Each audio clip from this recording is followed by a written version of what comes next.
bienvenue pour cette nouvelle édition du journal BTV, édition de novembre. Bonjour à tous, aujourd'hui au sommaire nous allons évoquer les conditions d'attribution des chèques cadeaux pour l'employeur. Également nous allons revenir sur la réglementation des fluides frigorigènes pour les climaticiens. Et pour finir nous allons évoquer la formation devenue obligatoire pour l'isolation par soufflage.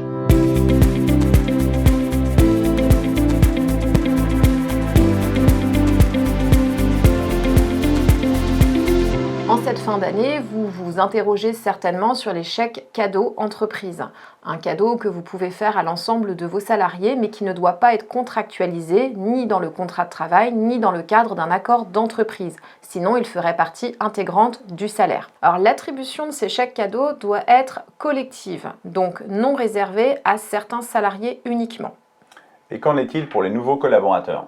Alors, elle ne peut effectivement pas concerner uniquement les CDI, elle doit concerner les CDI, les CDD, et donc peu importe la date d'ancienneté, la date d'arrivée dans l'entreprise du salarié. Tous doivent être concernés par le bon cadeau. Concernant leur attribution, les chèques cadeaux doivent être attribués soit en fonction d'un événement particulier, la liste des événements prévus va s'afficher sur votre écran, et ne doit surtout pas, au contraire, être donné uniquement pour récompenser les salariés dans le cadre d'un challenge, par exemple, ou récompenser les salariés pour un temps de présence et, au contraire, venir punir, en quelque sorte, des salariés qui seraient régulièrement absents. Alors Virginie, question qui va intéresser beaucoup de nos adhérents. Concernant les dirigeants salariés, c'est-à-dire les PDG ou les directeurs généraux de SAS par exemple, qui seraient salariés, quels sont leurs statuts par rapport à ces fameux chèques cadeaux ? Alors, compte tenu de sa qualité de mandataire social, le PDG ou le dirigeant salarié, logiquement, n'a pas le droit d'avoir effectivement des chèques cadeaux. En revanche, si réellement il bénéficie d'un contrat de travail en tant que salarié ainsi que d'un bulletin de salaire, non pas à un montant égal à 0, mais bien d'un bulletin de salaire avec une rémunération en face, alors il pourra être considéré comme salarié et donc bénéficier des chèques cadeaux. Alors, puisque le chèque cadeau est donné lors d'un événement spécifique au collaborateur, par exemple Noël, forcément son utilisation va également être liée à ce déclencheur. C'est-à-dire que sur le chèque cadeau, il va y avoir une liste des possibilités d'achat, comme par exemple des magasins de jouets lorsque cela concerne Noël, mais il ne pourra pas être échangé contre du carburant ou des produits alimentaires, à moins qu'il s'agisse de produits de luxe, et à ce moment-là uniquement, alors il peut être considéré comme un achat de Noël. Est-ce qu'il existe une réglementation par rapport au plafonnement, au montant de ces fameux chèques cadeaux ? Alors oui, tout à fait. Alors déjà, l'ensemble des salariés qui profitent de ce chèque cadeau doivent tous recevoir le même montant. Ensuite, il est plafonné à 5% du seuil du plafond de la sécurité sociale par événement et par année civile, c'est-à-dire 3 428 €.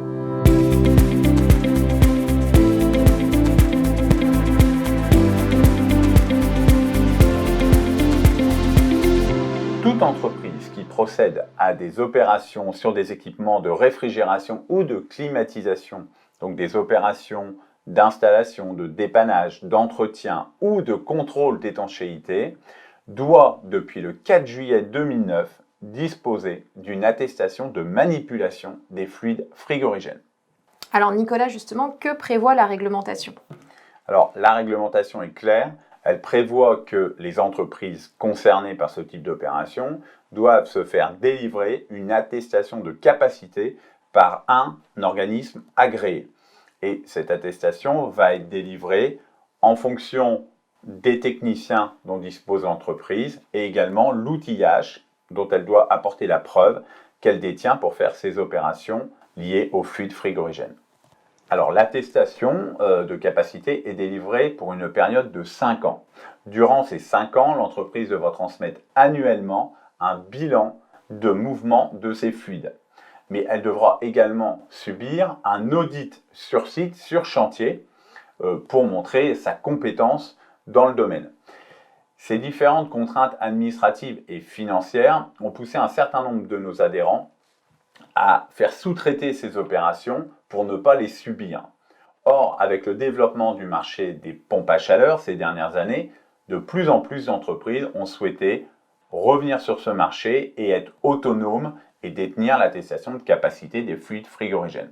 Alors Nicolas, je crois savoir que la CAPEB nationale a mis en place un partenariat avec le centre de certification Veritas. Peux-tu nous en dire plus, nous présenter ce partenariat? Alors, Bureau Veritas Certification est l'un des 5 organismes agréés pour délivrer les attestations de capacité. L'accord de partenariat porte sur des tarifs avantageux pour nos adhérents. Et pour en bénéficier, il suffit au moment de la commande de compléter son identifiant CAPEB, celui que vous connaissez, ou que si vous ne l'avez pas, vous allez nous le demander. Et ainsi, vous pourrez bénéficier des tarifs spécifiques CAPEB auprès de Veritas. Alors justement, comment commander son attestation de capacité? Rien de plus simple, le Bureau Veritas a développé un outil pratique qui s'appelle Fluido. Il va s'afficher sous vos yeux. Et cet outil va permettre à nos adhérents non seulement de déposer en ligne les demandes d'attestation de capacité, mais également de suivre leurs dossiers techniques et les audits, et enfin d'assurer la mise à jour ainsi que la déclaration annuelle des mouvements de fluide frigorigène. Pour bénéficier des tarifs négociés, il vous suffira de rentrer le mot CAPEB dans la cellule code de regroupement. N'hésitez donc pas à nous contacter pour bénéficier de ces tarifs et de ces avantages pour commander votre attestation de capacité de manipulation des fluides frigorigènes et ainsi de vous conformer à la réglementation.